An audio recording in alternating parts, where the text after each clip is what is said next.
স্বজন পোষণের অভিযোগে তৃণমূলের অফিসে তালা ঝোলালেন তৃণমূল কর্মীরাই। গোঘাটের নকুন্ডা এলাকার ঘটনা। জল প্রকল্পে নিয়োগ নিয়ে পঞ্চায়েত প্রধান ব্লক সভাপতির বিরুদ্ধে অভিযোগ, যদিও অভিযোগ অস্বীকার করেছেন পঞ্চায়েত প্রধান।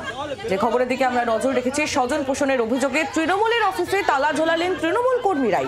গোঘাটের নকুন্ডা এলাকার এই ঘটনা। জল প্রকল্পে নিয়োগ নিয়ে পঞ্চায়েত প্রধান ব্লক সভাপতির বিরুদ্ধে অভিযোগ, যদিও সমস্ত অভিযোগ অস্বীকার করেছেন পঞ্চায়েত প্রধান। এই ঘটনা ঘিরে রীতিমতো উত্তপ্ত হয়ে উঠেছে এলাকা। স্বজন পোষণের অভিযোগে তৃণমূলের অফিসে তালা ঝোলালেন তৃণমূল কর্মীরাই।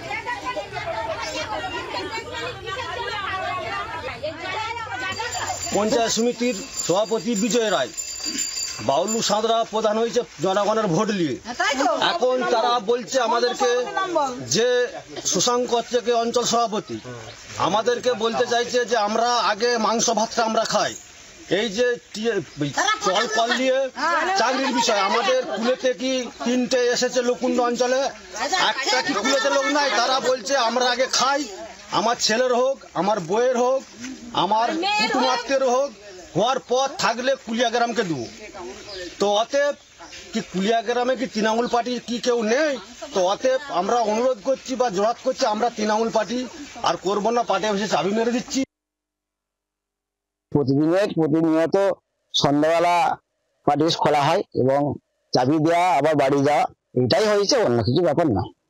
এবং বলছে নাকি কর্মীরা যে আমরা আর পার্টি করবো না, নাক ফাট দিচ্ছি। না, এটা হয়তো রাগের ব্যাপার, কিছু ব্যাপার থাকতেই পারে। মানুষের দল করতে এসে তো খুব বিক্ষোভ থাকতেই পারে, কিন্তু সেটা বিক্ষোভের মধ্যে নয়। এখন চাষের সময় বুঝতে পারছেন, আলু বসানো সিজন চলছে এবং কুলিয়া মতো গ্রামে তো এখন ধান রোপণ করার সময় এসে গেছে। সেই কারণে সময় হয়তো অনেকেই দিতে পারছে, অনেক কর্মী এমন আছে যারা সময় দিতে পারছে না। সেই জন্যই এটা কিছু ব্যাপার বলে মনে হয় না। আমি সবই যে আমার দূরদৃষ্টিতে আমার চোখ দিয়ে আমি যারা দেখেছি। বাংলার আওয়াজ, বাঙালির আবেগ, জি 24 ঘন্টা।